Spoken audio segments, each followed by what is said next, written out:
La médiathèque actuelle n'est clairement plus adaptée pour une ville de 11 000 habitants. En plus de la nouvelle médiathèque, nous allions installer à l'intérieur la maison des associations et de la citoyenneté, puisque cette dernière doit être déplacée pour laisser place à une opération immobilière privée. La commune a saisi l'opportunité de la vente de la propriété située juste à côté. Tout est issu d'ailleurs justement la maison des associations actuelle pour prévoir dans le futur proche une réorganisation derrière la place des écoles qui viendra jusqu'au parvis de la mairie et la halle du marché. C'est un grand chantier. Nous avons trouvé indispensable, dès l'instant où nous donnions un caractère de carrefour des cultures aux habitants, à déplacer le centre social et à l'intégrer dans ce nouveau bâtiment.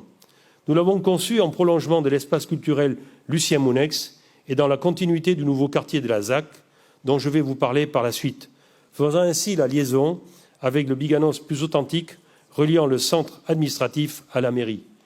Nous avons donc conçu ce lieu innovant comme un lieu d'échange, de rencontre, de partage, de formation. Certains l'appelleraient tiers-lieu. J'avoue que pour ma part, je n'aime pas ce terme, mais le temps de lui trouver un nom arrivera. Entre-temps, je pourrais l'appeler un lieu de vie.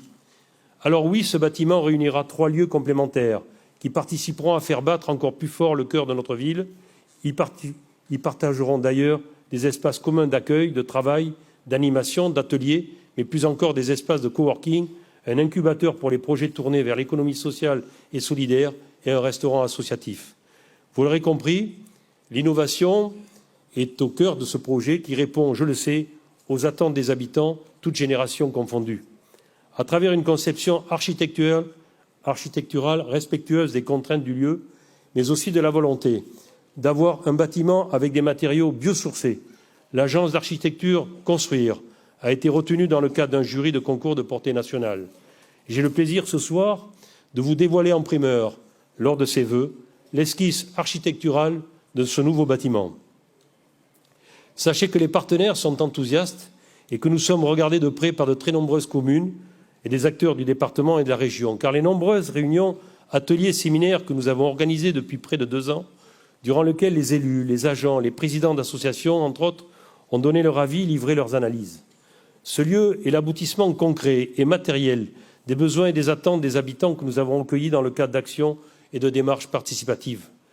Nous ne voulons pas décréter construire un bâtiment pour construire un bâtiment et ensuite se préoccuper du comment on l'occupe. C'est tout l'inverse que nous avons fait. Et cela depuis notre réflexion sur l'agrandissement de la médiathèque, c'est-à-dire au précédent mandat.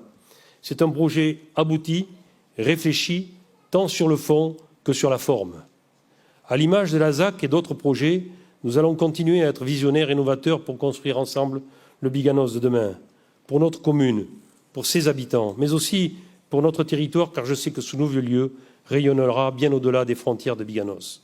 Ce lieu ne ressemblera à aucun autre, et j'en suis fier. Nous vous tiendrons bien sûr informés et vous serez consultés tout au long de la construction, comme nous l'avons fait jusqu'à présent.